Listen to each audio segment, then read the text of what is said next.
I am Chris Sanidado. Bali, isa rin sa rason na bakit kami lumabas dahil sa patutunayan namin yung mga statement or affidavit ni Master Sergeant Orly Gutesa. Ito sir, hindi ito sundalo kami sir, hindi kami nagpapatukso sa mga pera. Gusto namin trabaho sana. Trabaho na kung saan mabuhay namin ang pamilya namin para sa aming sariling sikap. So, ang nangyari kay Tap Orly Gutesa, kasi ako ang laging kasama, which is, pag may mga lakad, ako yung driver niya.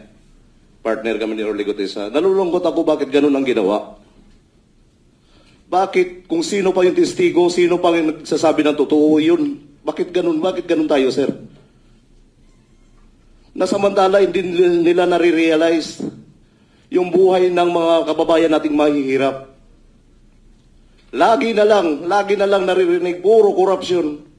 So yun ang rason, sir, na kahit walang bayad, kahit ano, willing kami magsakripisyo, mag-alay ng sarili namin para mabago tong kalakaran ng bansang Pilipinas, sir. Ito, sa mga media, andyan, alam ko, dahil ako, media coordinator ni Congressman Saldico at ni Speaker Romualdez, PR. Sa House of Representatives, media parking, si Mr. Robin Manahan ay hinahatiran namin ng paper bag. Si Mr. Ryan Papako, PR ng SOR din, doon din mismo sa media parking. At yung media parking na yun, minsan nag-aabang sila doon. Minsan kami nag-aantay din doon lang sa media parking, naka-paper bag. Minsan nagbi-meeting doon sa bahay ni Robin Manahan. Tapos, gabi kasi sir, hindi ko na ma-identify kung anong number ng bahay. Basta malapit lang sa SOR din. Pero kung kaya mong puntahan, kailangan ko puntahan, sir, gagawin ko puntahan. at i-elaborate ko kung anong... Sige. Doon binibigyan, one time, ng isang bag. Isang bag na puno ng pera. Bakit ko alam na pera, sir? Dahil sinasabi ng PR na yan sa akin, PR ni Kung Saldi, na Chris, bantayan mo muna Chris, huwag mo iwanan ng sasakyan, perang laman sa loob. So, sa ganitong nangyayari sa atin ngayon, sir, gaya kanina, grabing panggigipit, unconstitutional talaga. Kami, sir, sundalo kami. Dating sundalo, nagserbisyo din sa bayan. Bakit may mga ganito? Kaya yan ang isa sa dahilan lumabas kami. Yun lang po, sir. Maraming salamat. I am Chris Sanidado. Bali, isa rin sa rason na bakit kami lumabas dahil sa patutunayan namin yung mga statement or affidavit ni Master Sergeant Orly Gutesa. Ito, sir, hindi ito sundalo kami, sir, hindi kami nagpapatukso sa mga pera. Gusto namin trabaho sana. Trabaho na kung saan mabuhay namin ang pamilya namin para sa aming sariling sikap. So, ang nangyari kay Tap Orly Gutesa, kasi ako ang laging kasama, which is, pag may mga lakad, ako yung driver niya. Partner kami ni Orly Gutesa. Nalulungkot ako bakit ganun ang ginawa. Bakit, kung sino pa yung testigo, sino pa yung nagsasabi ng totoo, yun. Bakit ganun tayo, sir?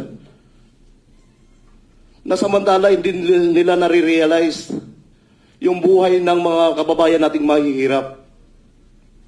Lagi na lang naririnig, puro korupsyon.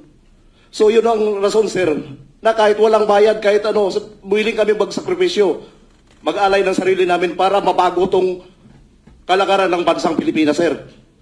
Ito, sa mga media, andyan, alam ko, dahil ako, media coordinator ni Congressman Saldico at ni Speaker Romualdez, PR.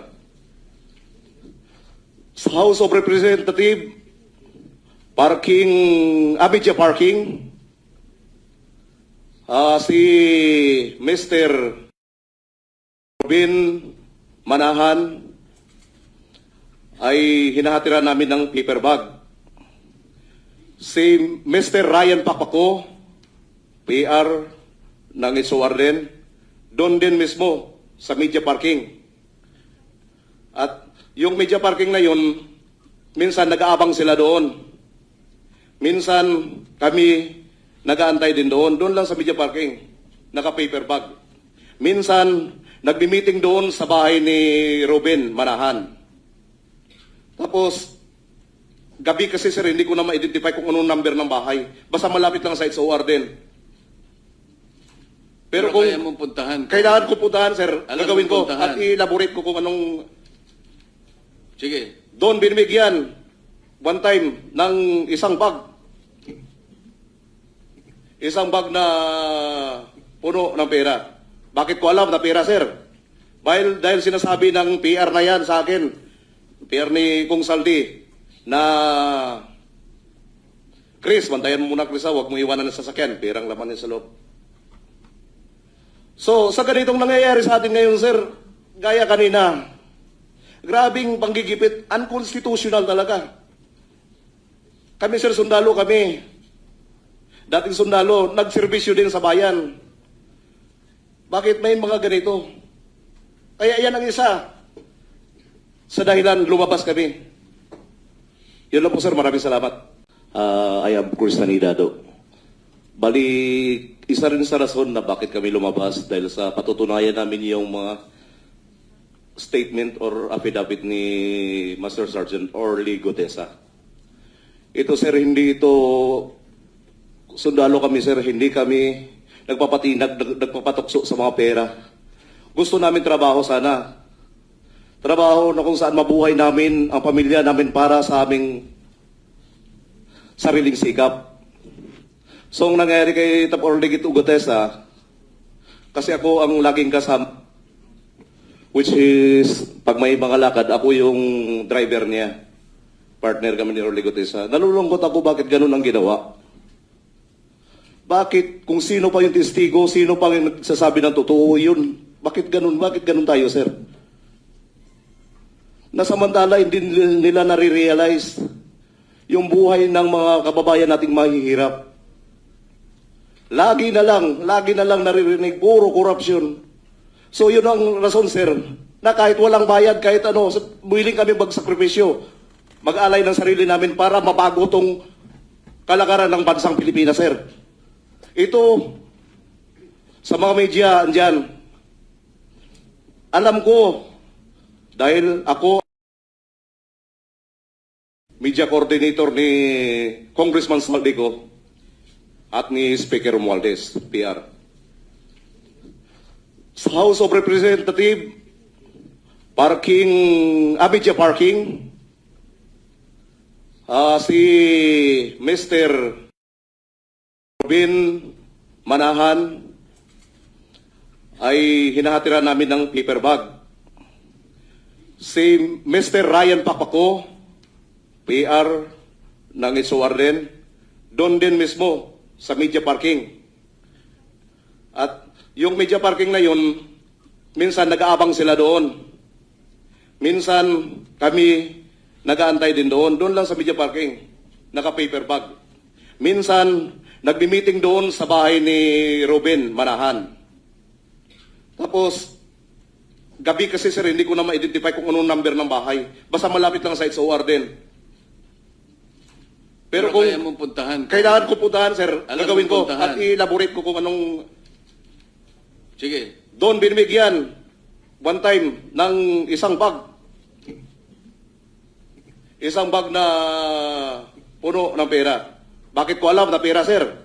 Dahil sinasabi ng PR na yan sa akin, PR ni Kung Saldi, na